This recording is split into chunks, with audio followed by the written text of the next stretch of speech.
Chapter 16, Real Estate Appraisal. Appraisal Regulation, FIERA, Financial Institution Reform, Recovery, and Enforcement Act. The Appraisal Foundation has two boards. One is the qualification boards, one is the standards boards. Now, occasionally they'll ask you a question about, which one covers the rules of appraising, or which one covers folks being licensed as an appraiser. So here's the way to tell the difference. Qualifications for appraisers, standards for judging houses. Okay, qualifications are people, standard are houses or rules. Now there's two state certified appraisers. You have residential and general. A federally related transaction is one where we're talking about a loan, a financial institution regulated by the Fed, loaning money. It requires the services of a licensed and certified appraiser. It's for sales, lease, exchange, and financing. It must be written and conform to the U.S. PAP, and it also includes appraisals for Fannie Mae, Freddie Mac, FHA, and VA. What is the USPAP? It's the Uniform Standards of Professional Appraisal Practice. It's a set of guidelines for appraisal services. It requires objective and impartial appraisals. It establishes record-keeping requirements.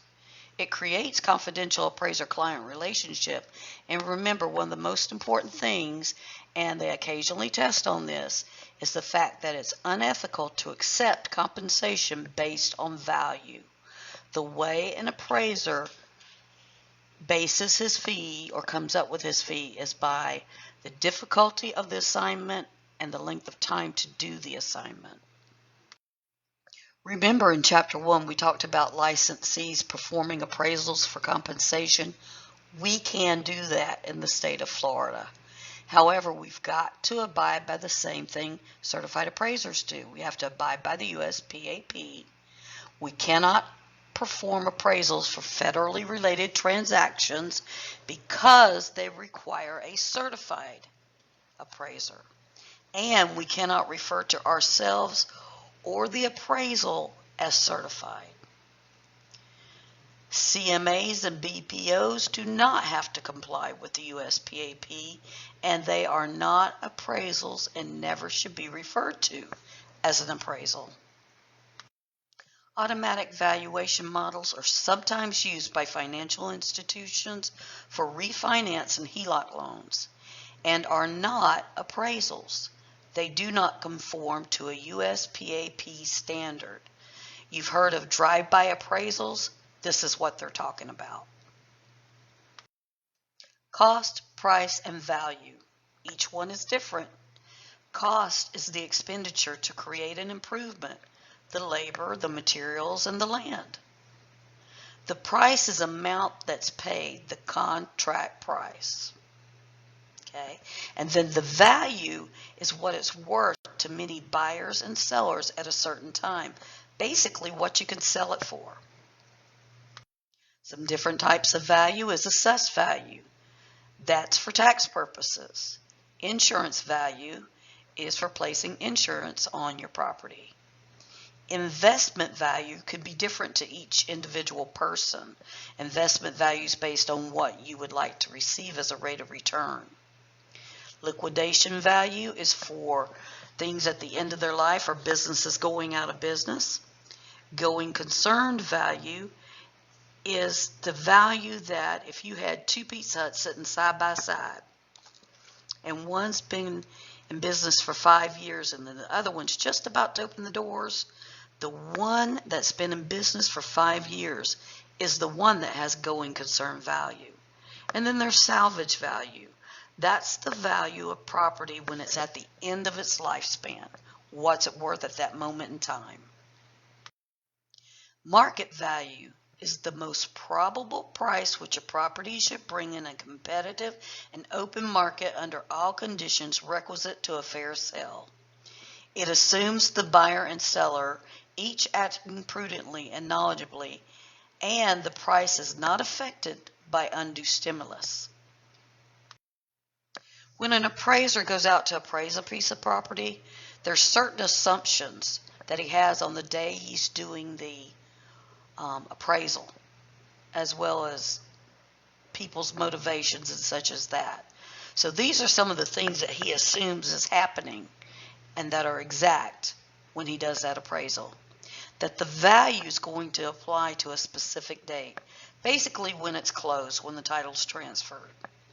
That the buyer and seller are typically motivated. They're both motivated evenly. One's not desperate and one's not, well, if I sell, I don't care if I sell. They're equally motivated. Both parties are well informed or well advised, acting in their own best interest. It's called an arm's length transaction. There's a reasonable time allowed on the open market. It's not a fire sale. They don't only put it up for 3 days and stop. They put it for a reasonable amount of time. The payment's going to be made in cash, in US dollars, or comparable financial arrangements, and the price is not affected by special financing or seller concessions. The characteristics of value can be remembered by the acronym DUST: demand, utility, scarcity, and transferability. Principle of substitution. A buyer or investor will pay no more for a property than the cost of acquiring through purchase or construction an equally desirable alternative property. This is what sets the upper limit of value. So if you have a neighborhood that has similar houses in it, 2 or 3 of them are for sale, a couple of them are, let's just make up the price, $150, $155, and then you got the same house that's $195, and you wonder why in the world is it $195? Well, it's because the owner thinks that those cherry solid wood cabinets that they put in, they should get dollar for dollar back. So they've got theirs priced at $195. That doesn't work, because most folks will buy the one that's around the $150 or $155 because the cherry cabinets aren't important to them. It was only important to the person who put them in the house. This will go to explain a little bit towards the principle of increasing and decreasing returns. Highest and best use. That's the most profitable use of a property, and it must be legally permissible, according to zoning, physically possible, and financially feasible. Highest and best use, there's 2 ways to appraise it. You can appraise it as though vacant or improved. If you're appraising as though vacant, it's going to be the legal use of the site that would produce the greatest value. What's the most income it can bring in? The potential highest and best use of a site determines its value. Now, if it's improved, it's how the improvements can be best used. Are you going to have to demolish them, renovate them, or can they be used in their present condition? All right, increasing and decreasing returns. It's determining how much money that you're going to make for an improvement. Either you're going to increase your value or you're going to get less than the money that you put in, like the cherry cabinets is what I was saying. The gentleman would not get his dollar for dollar back. So that would be decreasing returns. Conformity is why we have subdivisions now, because the houses in a subdivision have to be conform to certain specifications, and that's what helps them hold their value. Assemblage and plottage is assembling 2 or more lots into one big lot to give it additional value. For instance, if you had 4 lots along Highway 10 and they were not really valuable because they were half-acre lots by themselves.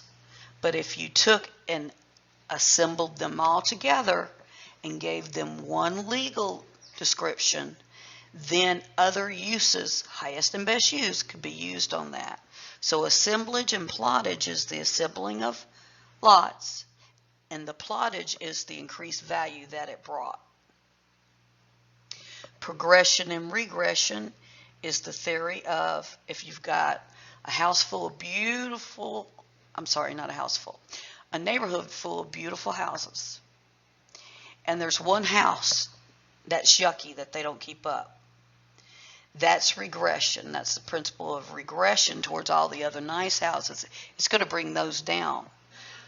But by the same token, all those nice houses are going to bring that icky house up. That's progression.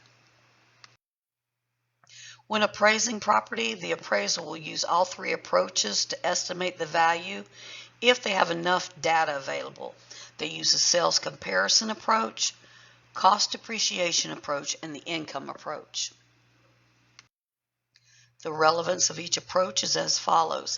Sales comparison is for vacant lots and single-family dwellings. Income approach is for income-producing properties, office centers, shopping centers, apartment complexes, those sort of things. Cost depreciation is basically for your special purpose properties, airports, courthouses, libraries, that sort of thing. Or it can be used to cross-check other approaches in new houses. When utilizing the sales comparison approach, value is estimated by reviewing recent sales of comparable properties. They're referred to as comps, and they must be similar to the subject property. Never, ever, ever are you going to adjust a subject. You're only going to adjust a comp.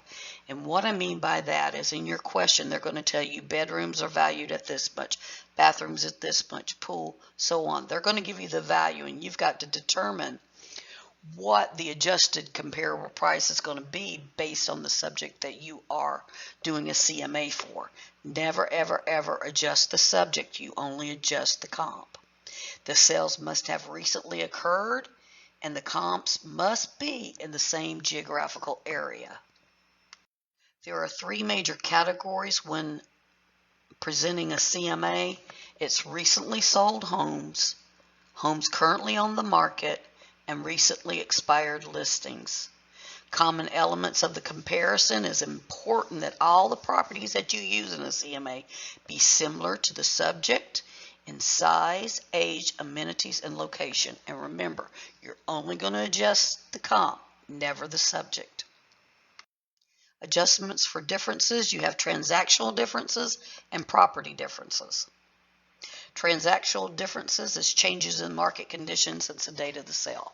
So if you pull a home that sold 6 months ago as one of your comps and prices have gone up 4%, what you're going to have to do in that instance is once you get it adjusted for all the property differences and you have your adjusted comp, you need to add 4% to that, because if that house 6 months ago was to sell today, it would sell for 4% more. And then, of course, you have your property differences, square foot, bedrooms, bathrooms, that kind of stuff. Okay, so we just talked about the comp's sale price being adjusted for the differences, whether it's transactional or the other. Each comp is going to be rated in the terms of its similarity to the subject. So let's get a visual on that, what they're talking about. So you've got three comps in the subject. Starting with 100%, because that's what you got to start with, you're going to take those three comps and determine which one is most like the subject, middle like the subject, and least like the subject. Then you're going to turn around and give weight to it. Maybe the first one is 60% because it's real close to it. The next one is 30%, and the last one's 10%. When you add those up, that equals 1%. And not 1%, 100%. Now, in your math question, you're not going to have to figure that out. They're going to give you the adjusted comparable. They're going to give you its weighted value, and you just got to do the math. So you're going to do the adjusted times the percentage, adjusted times the percentage, adjusted times the percentage. You do those three out, just like that. You add the three up, and that's going to determine the final value. That is a lot more accurate than just taking 3 adjusted sales comparable prices and dividing by 3. And here's an example of what I just told you. And your answer, see where it took the 275 times 50, 298 times 30, so on. Then you just add those 3 up. And the estimated market value is $280,311. Okay, again, a knowledgeable purchaser will pay no more for a property than the cost of acquiring a similar site and constructing an acceptable substitute structure. Remember, that's the principle of substitution. This applies in the cost approach. The maximum value can be measured by determining the cost to acquire an equivalent site and reproduce the structure as new, and then subtract for depreciation. So let me put that in a vision for you. We have a house that's 10 years old here, and we're trying to determine the value of it. Okay? We're going to figure out how much it costs to build that house exactly like it is, brand new. But because it's 10 years old, we've got to subtract for that, because that 10-year-old house is not going to be just like that brand new house. So you can't value it the same. You've got to take away for some of the depreciation that it has. That's what they're talking about in a cost approach.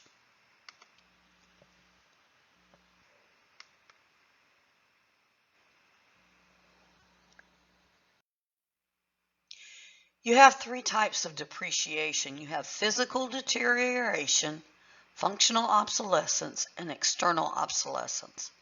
Physical deterioration is a loss in value due to ordinary wear and tear. It's caused by use, lack of maintenance, and exposure to elements. Some examples would be having to replace the roof, a fence that's falling down, a driveway that's cracked up, dry rot, wood rot on the outside of the house. Okay, that's physical deterioration. Functional obsolescence is lost due to operational inadequacies, poor design, or changing taste. Now, those cherry cabinets we talked about just a few minutes ago, that is over improvement, and that is also considered functional obsolescence. So some examples of functional obsolescence. Today, you wouldn't build a 4-bedroom house and only put 1 bathroom in it, nor would you put single pane windows, nor would you build it to where you had to walk through a bathroom to get to your master bedroom. Things like that. Maybe the architectural look. You wouldn't build it the way they built the old ones because it would look old. So that's functional obsolescence, things that's gone out of style. The last one is external obsolescence. That's the loss in value due to something outside of the property lines. The owner of the property can't stop it. They can't fix it. So an example of that would be if they decided to build a recycling plant across the street from your home. You can't stop that if they got the permits and started building, and it's going to create a loss in value to your property, because not everybody wants to live across the street from a recycling plant. All right? So there's nothing you can do to stop it. Same thing as if they changed the flight patterns to an airport, and now you've got low-flying planes every 15 minutes over the house. Now you got noise pollution. Okay, that's external obsolescence. Can't do anything, can't tell the airport to start flying a different way. All right. The most common question that's missed regarding this is the question will give you an example of physical deterioration. Maybe a fence is falling down, there's wood rot on the outside of the house, and they ask you which one of these is it? Physical deterioration, functional obsolescence, or external obsolescence. And because it's on the outside of the home, folks pick external obsolescence, and that's wrong. It's physical deterioration. Remember that external obsolescence is outside the property lines and the owner has no control. The age-life method. The majority of appraisers take into account the observed condition of the subject property. Now, based on the ratio of the property's effective age, which is the age indicated by the condition and utility of the structure, it's into its economical life, which is the total years that a structure is profitably useful. So here's your visual. You got a building. Appraiser's going to go appraise it. When the appraiser says it's effectively 10 years old, that doesn't mean that's its chronological age, that it was built 10 years ago. Okay? It could go one or two ways. It could have been built 20 years ago, and he says its appearance is 10 years, or it could have been 5 years ago and the appearance is 10 years. The effective age is based on the condition and utility of that structure. The appraiser will also take a look and figure out what's the normal economic life. How long is this structure going to last? Okay, and that's the economic life. You usually see that in 30, 40, 50 years, and that's part of the formula as well. The accrued depreciation formula. Okay, we figured up how much it's going to cost new. All right, so we got that cost here. Total economic life, was it 30, 40, 50 years? I don't know. We'll say it was 50 years. So the cost of it new divided by 50 years is going to tell you each year amount of money that you're going to take away for depreciation. Now remember, we said it was effectively 10 years old. Doesn't matter what the chronological age is. Its effective age was 10 years. So we're going to take that yearly depreciation that we just got and multiply it times the effective age, 10 years. Now, the accrued depreciation is all the years together. So if it was $1,000 a year depreciation, then accrued depreciation would be $10,000.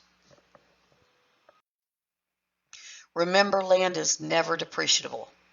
Okay, when you get a question, it can deal with the land one or two ways. It can make you do a comparison market analysis where you have to estimate the land value using sales comparison approach, or it may just say that the value of the property is $100,000 and 20% is allotted for land. That 20%, which happens to be $20,000, you're going to take that out and then you're going to depreciate that building. Once you get the building's depreciated value, you're going to add that $20,000 back in. The income approach, that's determining the value of a income producing property. It measures a flow of income projected into the future, and the market value is estimated based on the present worth of future income. Types of income is potential gross income, effective gross income, and net operating income.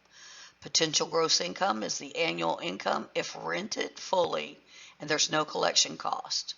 Okay, that's the most you could possibly make on your rent. The effective gross income is that amount less vacancy and collections. You know you're always going to have vacancy and collections. Now, you don't have to figure this out. You just have to do the math. They're going to tell you vacancy and collections is 10%, and you've got to take 10% away. Okay? They also could possibly have, but they don't always, non-rental income. Non-rental income would be such as snack machines, laundry machines. Maybe they rent out a community center for special occasions. All that is income that property generates that's nothing to do with rent. So it's considered non-rental income, other income. Now, in order to get your net operating income, you're going to take the effective gross income. We just come up with that. And we're going to take away the operating expenses. Once we take away the operating expenses, that leaves us in net operating income. Operating expenses are expenses that contribute to the operation of the property. They come in fixed, variable, and reserves for replacement. Fixed expenses don't change throughout the year based on occupancy. They're the same the whole year. Your property taxes, your hazard insurance. Variable expenses, on the other hand, change as your occupancy changes. So that would be things such as maintenance, utilities, supplies. And then reserves for replacements. Now that's a savings account that hasn't been spent yet.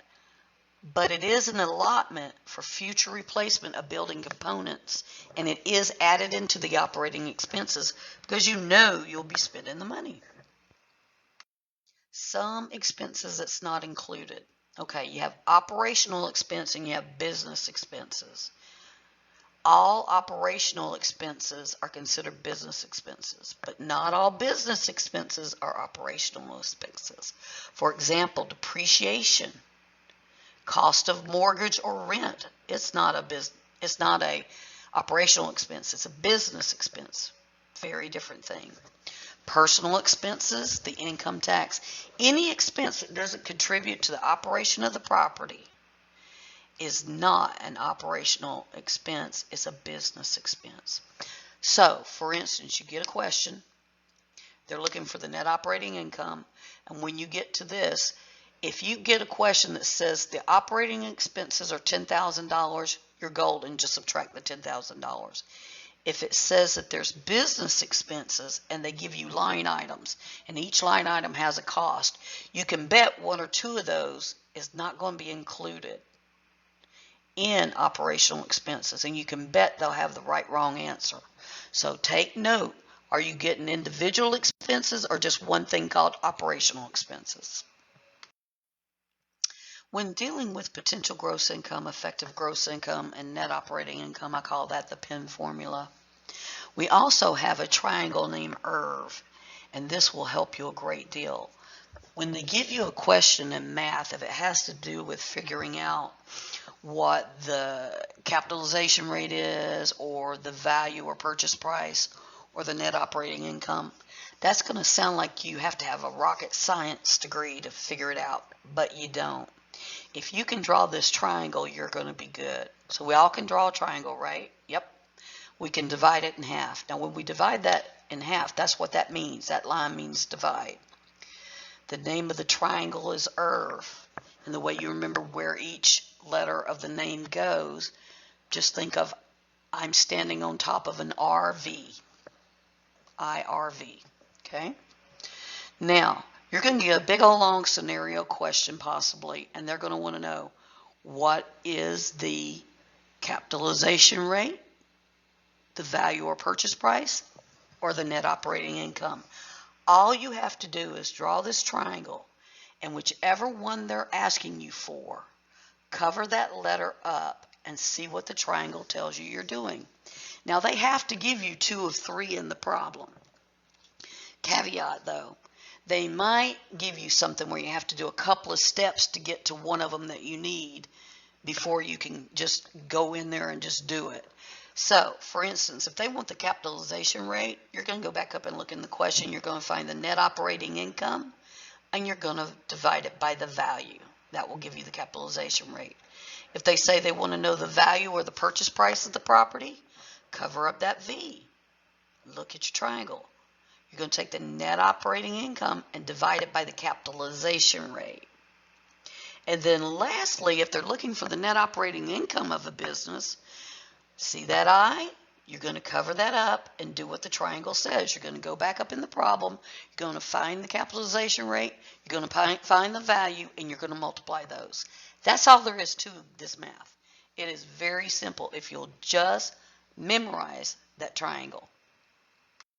These last two, gross rent multiplier and gross income multiplier, are ways to determine value for investment property.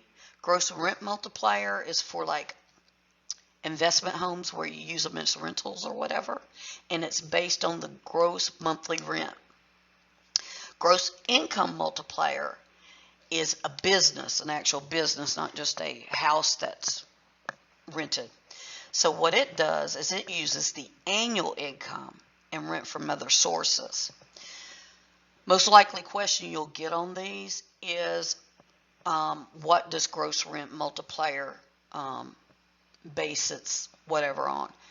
Gross rent multiplier, think of you rent a house per month, that's the monthly. Gross income multiplier, remember that's the businesses, strip malls or whatever, and if you think about it, our PIN formula is based on annual income. So that's going to be on the annual income. So rent multiplier is monthly. Gross income multiplier is annual.